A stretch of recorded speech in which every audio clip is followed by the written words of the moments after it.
me atrevería a decir que el libro tiene varias verdades, ¿no? Intentando contestar esta pregunta de si las revistas literarias son capaces de influir en las sociedades que las producen, pues habría que contestar varias cosas.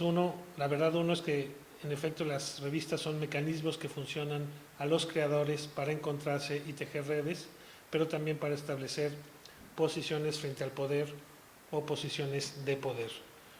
No sé si en la era de la fragmentación textual esto sigue vigente, ¿no? En la tradición de las revistas literarias quizá hay un parteaguas que quizás sucede en el momento en que termina la revista Vuelta y que después con la democratización de los medios y la era digital, pues quizá las revistas literarias dejan de ser eso que se planteaban al principio precisamente por la propia fragmentación.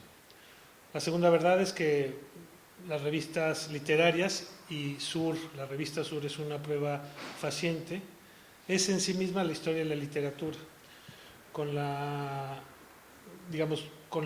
propia revista podemos ir midiendo de alguna manera lo que va sucediendo en la historia de la literatura. Es muy evidente en el libro de Gerardo ver cómo, por ejemplo, se va transitando de Alfonso Reyes como figura tutelar a lo largo de la primera parte del libro y cómo ese espacio lo va sustituyendo poco a poco Octavio Paz. Quizá justo porque además el libro está basado en las décadas del entre medio siglo, que es precisamente cuando se da de alguna manera este relevo generacional.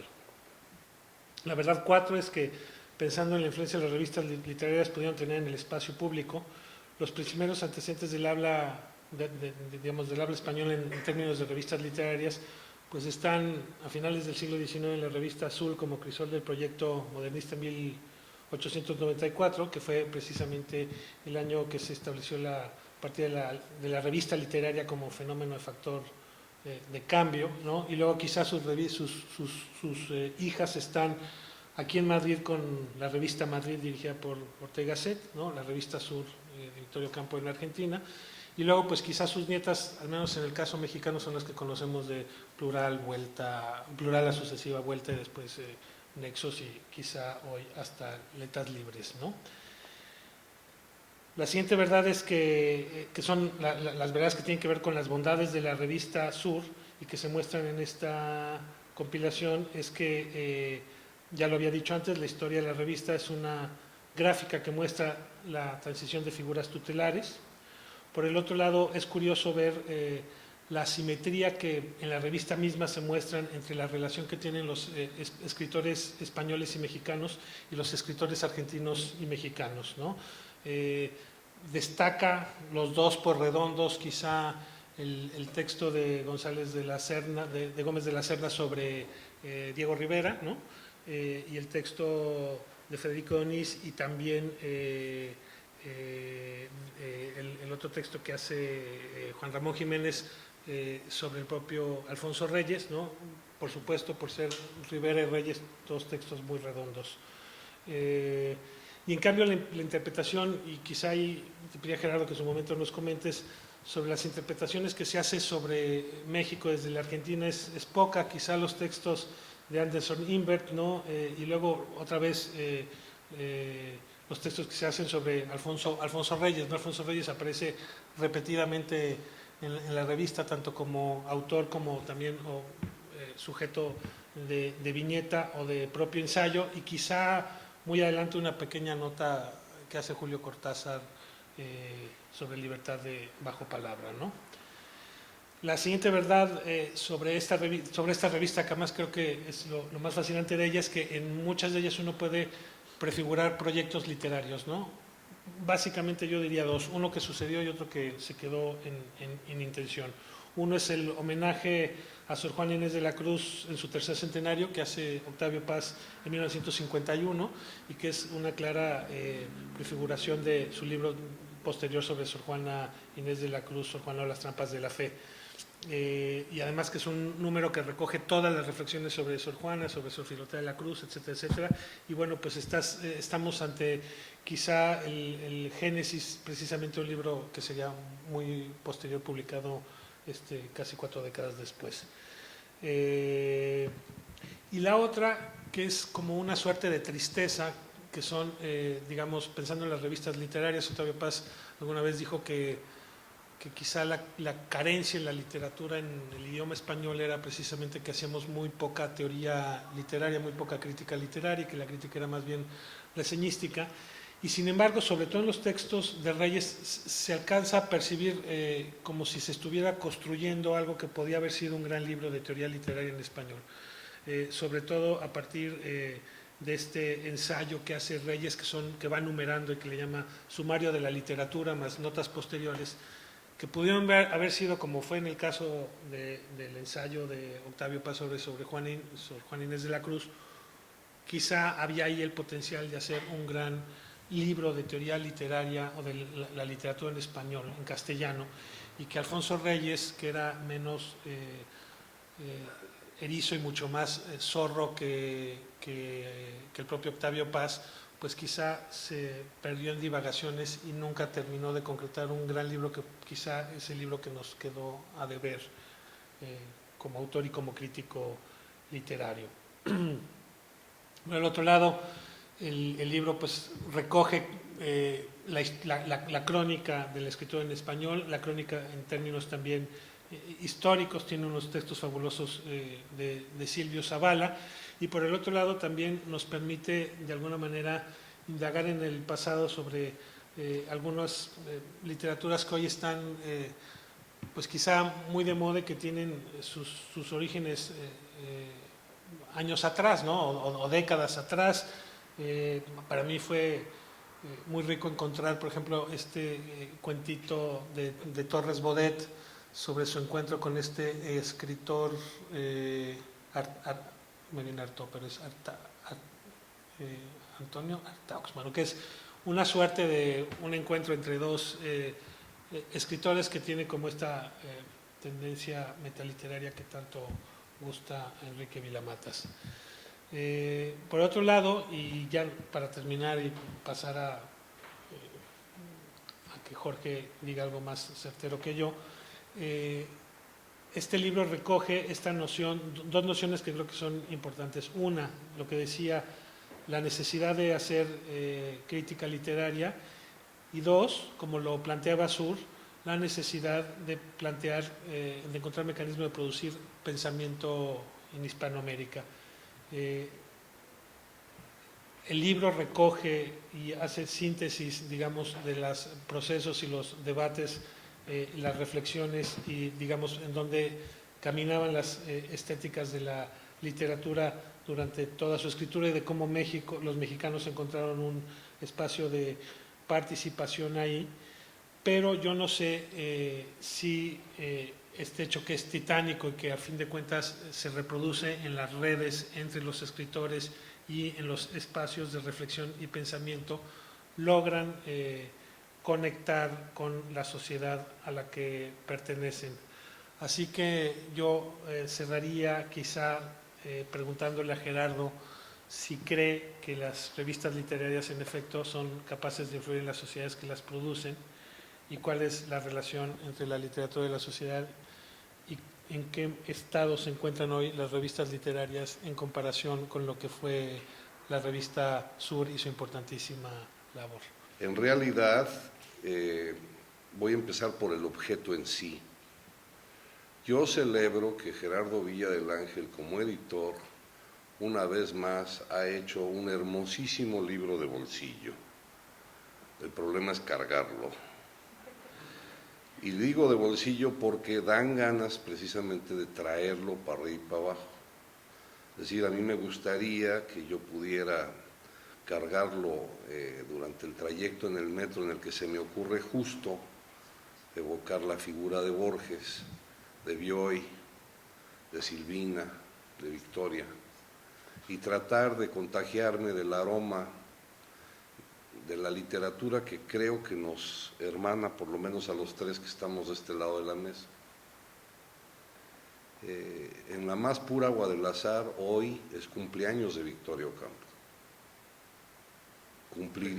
Cumplía años, cumpleaños de fallecida, pues. en su aniversario. Esas hermanas, nada más de imaginar el tono y el tema de la sobremesa, vuelven a alguien por lo menos deseoso de escribir.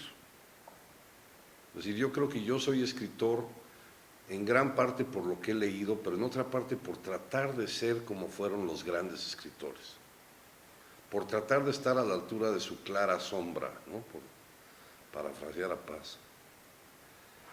Estas mujeres heroicas en algún momento de sus vidas incluso invirtieron dinero e imprimieron la revista de letras francesas con su dinero y bombardearon París cuando estaba ocupado por los nazis con un ejemplar, con miles de ejemplares de un número de la revista. Debe haber película de eso, o debe haber fotografías, y yo me propongo hacer un texto que honre ese detalle. Gracias a ese detalle, Roger Caillois después en Argentina entra en contacto con todos los escritores hispanoamericanos y de retro, cuando dirige la colección Cruz del Sur en Gallimard, publica en francés a Borges, a Bioy, a Cortázar, incluso a Neruda, que nunca apareció en Sur por ser, digamos, antagónico al grupo de Sur, que efectivamente eran grupos, son cenáculos, son como partidos.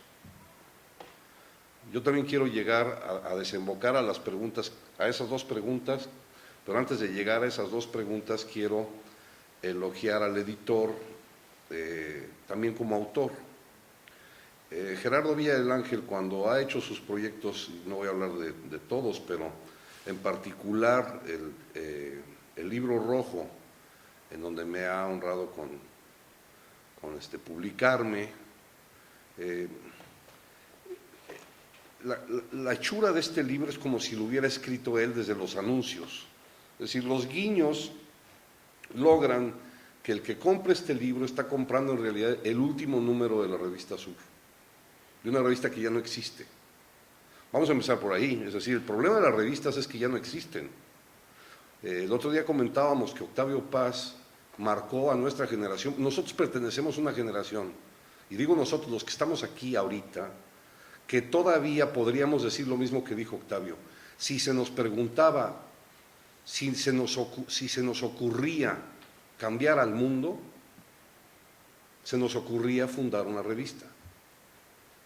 Era eso, o bueno, pelearte con tu tía, ¿no? O no hacerle caso a los abuelos, pero además de eso, era fundar una revista. Y me pregunto si la generación que te sigue a ti, que tienes 19 años, si los de 15 años se plantean eso, yo creo que no. El grupo más efervescente de la cultura actual mexicana, en la que participa mi hijo Santiago, Horizontal, se proponen hacer un blog, una página web, un centro de estudios, una discusión, apariciones en tele, mucha actividad en redes sociales. No se han planteado hacer una revista. A lo mejor eso se está perdiendo. La vitalidad que tenía la revista Sur es que nada más ver los índices de quienes publicaban te conforma una biblioteca. Ahora, a partir de ese material no es fácil hacer lo que hizo Gerardo, es decir, en primer lugar marcar la época, es decir, del 31 al 51 tiene que ver efectivamente con el cambio de estafeta de, digamos, Papá Reyes al joven Octavio o al Octavio en ebullición, ¿no? Y lo nocivo que fue para México, lo decía yo el otro día, cuando la estafeta de pronto fue por un golpe de Estado, por un coup d'état, que no pasó de Octavio a Fuentes, sino que de pronto el problema entre las revistas en México causó mucho escorzor. A las generaciones jóvenes quizás les parece absurdo, pero yo lo decía el otro día, era tan absurdo que es que no te podían ver con gente de Nexo si tú publicabas en Vuelta, que era mi caso. Y como yo era de diferentes cantinas, pues inevitablemente a veces reculaba yo en cantinas más cerca de Nexos. Entonces era como estar en pecado, ¿no? Eso por decirlo de la manera más light. Había golpes y hubo muy malos tratos. se dan malos tratos cuando hay rivalidades de ese tipo. Pero en la esencia se da muy buena prosa. Y se da la discusión de las ideas. Y se da rienda suelta a la imaginación. Y a través de las revistas como la Revista Sur, no solamente es que se apuntalaron los talentos de los escritores ya consagrados que están aquí, sino que además se abrieron las puertas de los que venían después. Es decir, los que leyeron esto en su momento, que de ahí jalaron hilos para hacer su propia obra. Es decir, creo que la ronda de las generaciones en la cultura hispanoamericana se ha nutrido de la lectura y relectura y de esos libros que quedaron en potencia. Es decir, de avisos de una posible teoría literaria, de avisos de una posible hermenéutica de las letras mexicanas, que a lo mejor no llegaron a cuajar, pero estaban avisados en textos. Otra cosa que llama mucho la atención y que le da un valor especial a este libro es el hecho de que Octavio Paz no pudo publicar en México el cuaderno entero que sí se publicó en Sur, que es su rompimiento con el comunismo estalinista y su denuncia del Gulag, lo cual llama mucho la atención, en primer lugar, ¿por qué no se publicó en México? Como decía Enrique Krause, el último estalinista de morir en Ceú, y será en el siglo XXII, supongo. Por otro lado, la reacción que tuvo eso en Argentina misma. Yo, cuando tuve el libro en mis manos, quiero volver al principio. Lo que sentí fue la afortunada adrenalina creativa de cuando las cosas se hacían en tertulia, de cuando una sobremesa te nutre mucho más allá del chisme, de cuando lo que ocupa tu mente tiene que ver con una discusión de ideas sin que necesariamente estemos de acuerdo. Eso es lo que apuntaló la gran cultura hispanoamericana del siglo XX, y Gerardo lo sabe perfectamente bien, y afortunadamente Pablo de Rafael también, y por eso es de celebrar que sea el agregado cultural de México en España, porque lo que necesitamos es precisamente eso. Yo puedo empezar formulando, sí, cómo escribí el prólogo, pero para ese caso yo tendría que empezar a comentar de qué manera me acerqué a la Revista Sur, y esto no tiene un mayor significado sino otra cosa, que son los estudios literarios y sobre todo el enfoque en una figura muy particular, que es la figura de Jorge Luis Borges. Estamos hablando finalmente de la revista, lo que nos está reuniendo aquí, de la revista que proyectó a Borges digamos, en principio al mundo de habla en castellano, y posteriormente, a partir del ejercicio de Kailoa que ya mencionó Jorge, a la literatura occidental, traducida al francés en principio, en la Cruz del Sur, en Gallimard, después del recibimiento, después del apoyo y después de las diferentes participaciones que los exiliados franceses tuvieron en Argentina, sobre todo gracias a la ayuda de Victoria Ocampo, que fue la patrocinadora de todos estos proyectos y de todos estos autores, ¿no? Hay un número muy importante de la Revista Sur que se llamó, como título, cada revista de pronto tenía un título específico, era una revista monográfica. El número 94, si no mal recuerdo, una revista del 42, puede ser 42-44, que se llamó Desagravio a Borges. Es una revista que el grupo, que era un grupo crítico, que era un grupo de alguna manera liberal, que estaba reunido en unas mismas páginas, aunque desde luego que como grupo crítico, que como grupo liberal, que como grupo cosmopolita, que como grupo intelectual, aceptaba, digamos, la confrontación entre ellos mismos, se decidió por primera vez, de manera importante en la historia de la revista, se decidió por primera vez confluir en un mismo tema para ir por delante en una noción muy específica, que era posicionar, es decir, dar una postura con respecto a Borges después de que bueno, el dedazo, digamos, de las instituciones culturales argentinas, le negaron a Borges el Premio Nacional de Literatura por un libro tan increíble que era El Jardín de los Senderos que se bifurcan, si no mal recuerdo, que después ningunearon a Borges, exactamente, y este libro después se convertiría en el Ficciones de Borges, que todo el mundo conocemos y que bueno, que vino a transformar de alguna manera las formas de hacer narrativa en castellano, ¿no? Esto implicó, de alguna manera, con los años, que se reconociera el acento literario y estilístico de una revista como Sur, con su figura más acabada que fue Borges, y que finalmente una figura tan acabada como la de Borges, como estudiantes de literatura, nos sedujera a todos los que estamos aquí, ¿no es cierto? No, a mí me sigue eso. Bueno, exactamente. Y esto implicó, pues nada, esto finalmente es lo que debe de reconocerse como el primer acercamiento a una revista como el que yo tuve con la revista Sur. Desde luego que ese acento tuvo un nombre aparte en la revista que era bueno, que con su participación la revista tuvo un mucho más marcado criterio literario, que fue el jefe de redacción de la revista, José Bianco, exactamente, ¿no? José Bianco y Victorio Campo hicieron una mancuerna increíble, maravillosa, que hasta ahora sigue produciendo, digamos, nuevas o las mismas formas, digamos, los mismos estilos y las nuevas configuraciones para hacer una revista. Esto de alguna manera va a empezar a responder a las preguntas de Pablo.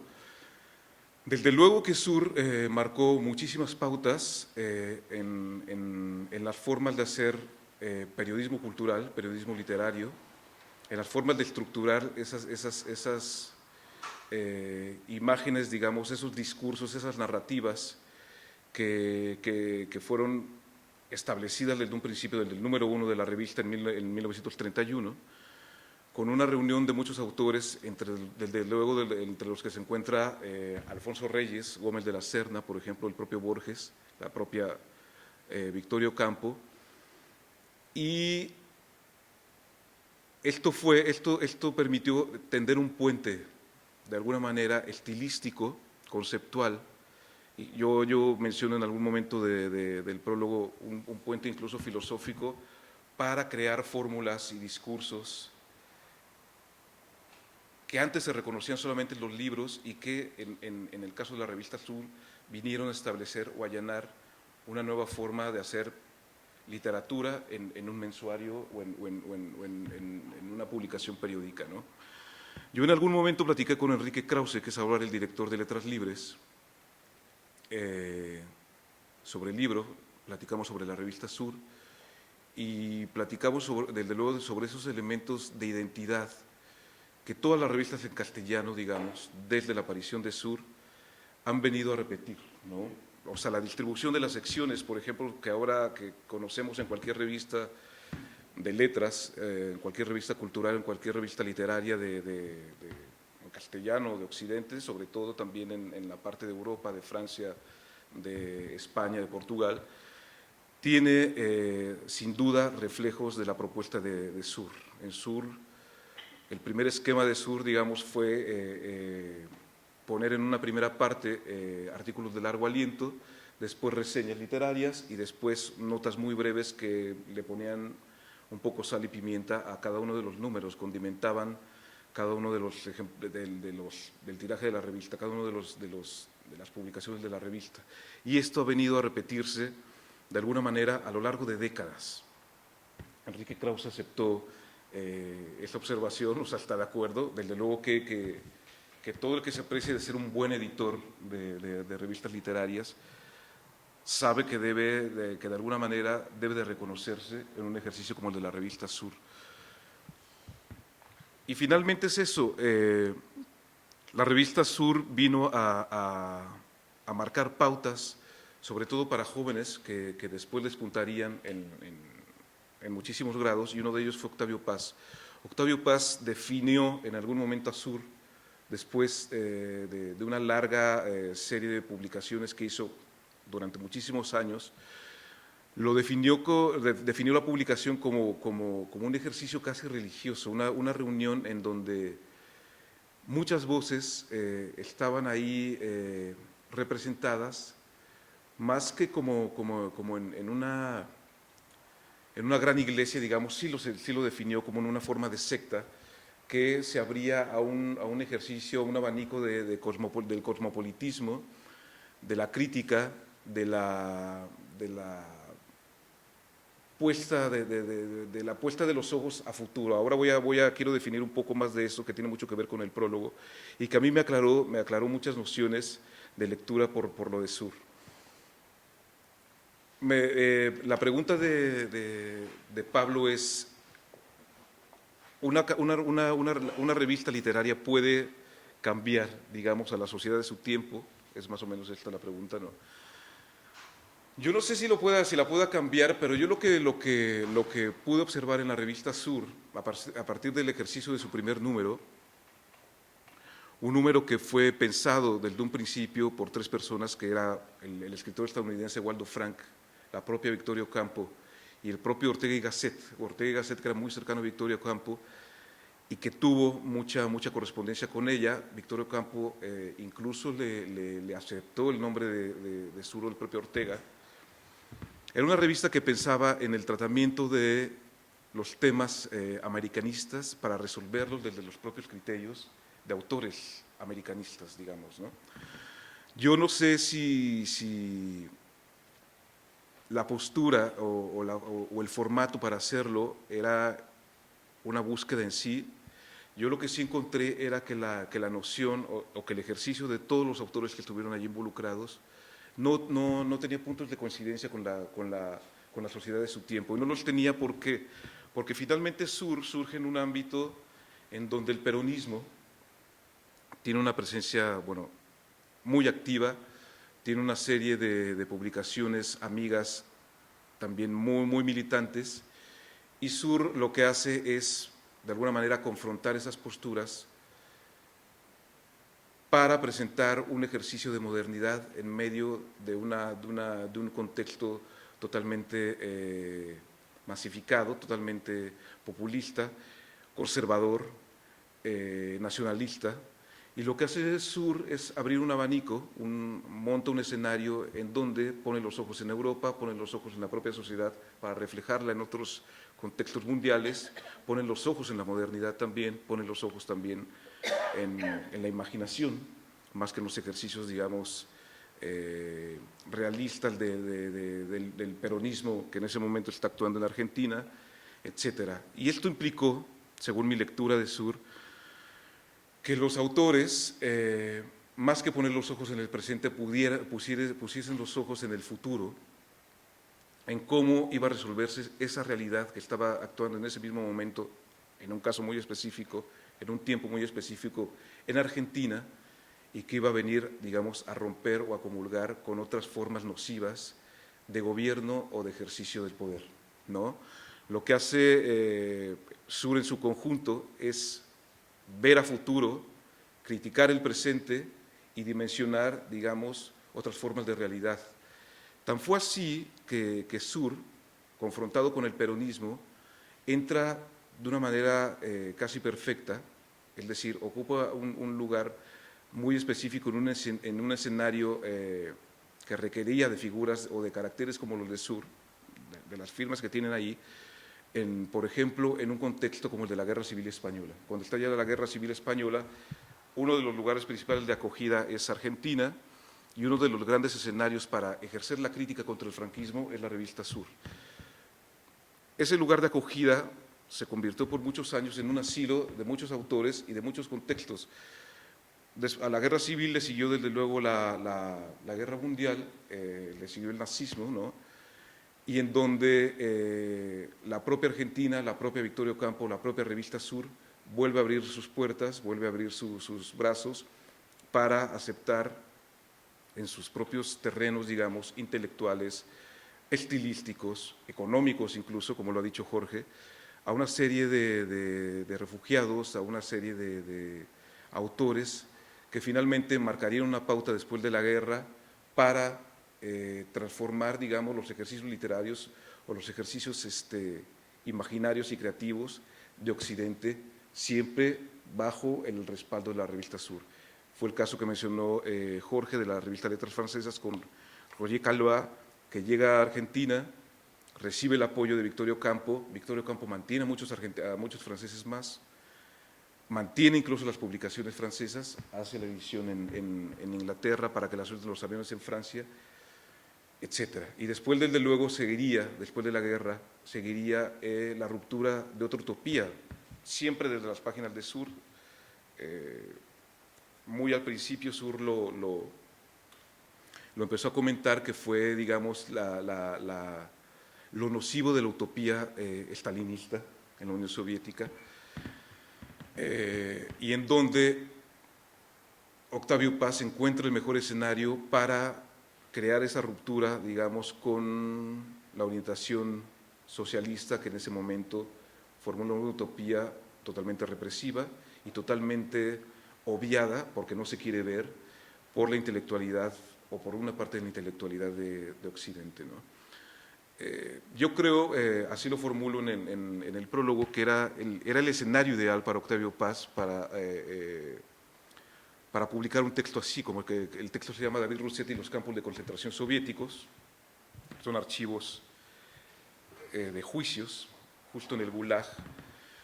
Y era el escenario óptimo para Octavio Paz. ¿Por qué? Porque Sur nunca se limitó y nunca se cortó, o sea, nunca tuvo reparos en ponerse a discutir las atrocidades de una utopía en la que se había creído demasiado y que simple y sencillamente empezó a mostrar los dientes de una manera muy pronta. El otro tema es que no se haya querido ver desde muy al principio, pero en las páginas del Sur hubo una crítica permanente de eso, de las formas de gobierno del estalinismo, digamos, ¿no? Y hubo una crítica permanente, ¿por qué? Porque finalmente lo que Sur siempre buscó fue reunir un discurso de ideologías y ponerlas en discusión. Sur era finalmente un espejo de muchísimas formas de estar en el mundo, cosa que es bastante extraordinaria, es verdaderamente asombrosa, porque era una revista a la que se le puede considerar humanamente cristiana. Victorio Campo siempre recurría a la figura de Jesucristo, etcétera, para focalizar o para transformar o para dibujar de otra manera el ejercicio liberal y demócrata, digamos, ¿no? Era una revista que se puso a discusión también el gandhismo, el tema del pacifismo en la India, y también que puso en discusión, sobre todo también en la figura de Jorge Luis Borges, el anarquismo spenceriano, ¿no?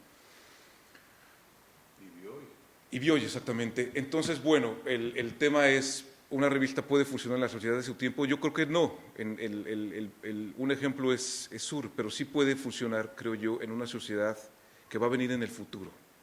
Y ese es el reflejo que yo pude leer en las páginas de Sur, y ese es el reflejo con el que yo me quedo de las páginas de Sur.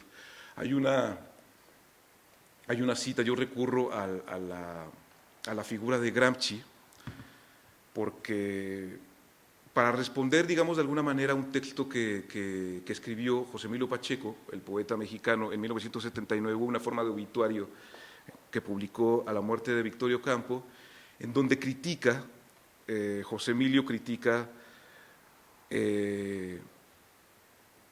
la postura de Victorio Campo y de su mejor obra, la revista Sur, solamente en un foco muy importante, que es el alejamiento que tenía de las masas. Obviamente, mi tesis es que esa militancia, digamos, de Pacheco en 1979 era parte, digamos, de una fórmula que estaban viviendo muchos intelectuales en su momento, porque se gestaba el triunfo de la revolución en Nicaragua, ¿no es cierto? Fue una... Exactamente, en donde fue un discurso del que también se apropiaron, por ejemplo, Fuentes, Cortázar, etcétera, pero que también supo muy bien ver en su momento Octavio Paz, o gente como Vargas Llosa, o gente como el propio Borges, ¿no? Finalmente, Gramsci, con esa teoría que tenía de una educación social de una educación para el pueblo, cuando en su momento desde la cárcel criticó los sistemas educativos elitistas que nunca se acercaban a las masas, finalmente Gramsci se desengañó, tuvo tiempo de desengañarse, porque esas masas fueron las que apoyaron el fascismo italiano, y esas masas fueron también las que supieron ignorar en su momento a otro modelo que yo tengo como un intelectual que siempre vio futuro y que fracasó en su fórmula para acercar su trabajo a las masas, y al que menciono también aquí, que fue Pasolini. Yo estoy mencionando todos estos autores porque fueron autores que aparecieron en la revista Sur, que fueron publicados allí, que fueron reunidos allí y que entraron en discusión con los diferentes tiempos en que fueron publicados y con los diferentes autores que los leyeron. Una cosa que te produce leer Sur, que te produce leer la revista Vuelta en su momento, que te produce recordar cuando cargábamos revistas en la universidad, era quiénes de nosotros éramos capaces de, en el momento en que sucedían las cosas, tener conciencia. A mí me deslumbraban compañeros que me ayudaron a mí, compañeros de mi edad, que me ayudaron a mí como estudiante, a decir, hey, no te creas este rollo, este cuate nos va a engañar. Pero es la mejor planilla, podemos cambiar la UNAM. Va a ser el rector más joven, es más, va a ser el primer rector que todavía no termina la carrera. Y un compañero me dijo, no, güey, eso no va a pasar, ¿no? Y no sigas haciéndole el caldo gordo. Algo de eso tiene, por ejemplo, Manuel Chávez Nogales. Lo digo porque en España una de las cosas que nota, sobre todo el mexicano heredero de Vuelta, Nexo desde esa época, es la falta de una revista que pudo haber contribuido en mucho a la España de la transición o post-transición o la España actual. Y me pregunto entonces si precisamente lo que necesitamos es pensar cómo va a ser la nueva forma de la revista, el nuevo templo que no es templo, la nueva cofradía que pueda abrirse. Es decir, lo que llama la atención de Sur es, imagínense esto, escribir un texto en desagravio de Borges mientras el país estaba siendo gobernado por un militar que lo nombró inspector de aves y conejos. Ese es el reconocimiento que tuvo Perón para con Borges. Ponerlo a revisar aves y conejos. La putrefacción del poder. Contestarle con párrafos. Entonces, me pregunto yo si Victoria pagó la edición de un número de letras francesas para que fuera bombardeado sobre París con aviones ingleses, que ella pagó el combustible que se gastó para que los aviones volaran y miles de ejemplares volando en las calles. Me imagino a los nazis tratando de agarrarlos y quemarlos, y yo estaba en una habitación con Ingrid Bergman, por eso no me di cuenta de nada. Pero me imagino, si estuviéramos en la capacidad de volver a hacer eso ahora, ¿qué haríamos? ¿Tweets? ¿Sería por Twitter? ¿Qué alcanzas a decir en 140 caracteres? Y entonces hay que honrar a Pepe Bianco. Lo que dijiste de Pepe Bianco, falta agregar algo. Pepe Bianco era un extraordinario escritor y era un extraordinario traductor. Es el que tradujo La otra vuelta de tuerca. Es el que le añade a Henry James la palabra otra. En inglés se llama a turn of the screw, no another turn of the screw. Y Bianco lo que cuidó en Sur, y lo que se cuidó mucho en Vuelta, porque yo publiqué en Vuelta, es que estuvieran muy bien escritos los textos, que estén muy bien hechos los libros, que hagas lo que hagas, que hagamos lo que hagamos, esté muy bien dicho y muy bien planteado lo que hagamos, para que la generación de los 140 caracteres, y peor si se reduce a 70, sepan perfectamente bien qué es lo que hay que decir cuando hay que decir algo. Y si no tienes nada que decir, entonces sí, honra al silencio. Somos habitantes de una casa que ha sido un hogar para nosotros, no solamente el Instituto de México, sino también el Fondo de Cultura Económica. Yo he sido editor, trabajé ahí, y soy autor. Y a mí me conmueve cuando muchos ciudadanos españoles que ya tienen trayectoria de vida siempre reconocen al fondo como el nutriente que tenían a la mano cuando había libros que aquí no se podían comprar. Parece mentira que en vida de nosotros mismos había títulos del fondo que se tenían que vender con papel de estraza porque no se podían ver en librerías españolas. Y este libro está aquí gracias al Fondo de Cultura Económica, y yo creo que también merece un aplauso que el Fondo de Cultura Económica haga un esfuerzo por distribuir este título acá. Esto va a ayudar mucho. Con uno que lo agarre y abra ventanas a partir de ahí, a mí me mantiene tranquilo la posibilidad de que, si no es que se funda otra revista que una a Occidente o los dos lados del Atlántico, como lo hizo Sur en su momento, hombre, lo que sí creo es que el concierto de las ideas para una próxima generación va a estar muy bien alimentado si esto sigue circulando como se propone el fondo. Y eso es un acierto. Así que una enhorabuena al instituto, una enhorabuena al fondo y sobre todo una enhorabuena a Gerardo Villa del Ángel, que qué bueno que hace lo que hace y lo hace tan bien. ¿Hay brindis?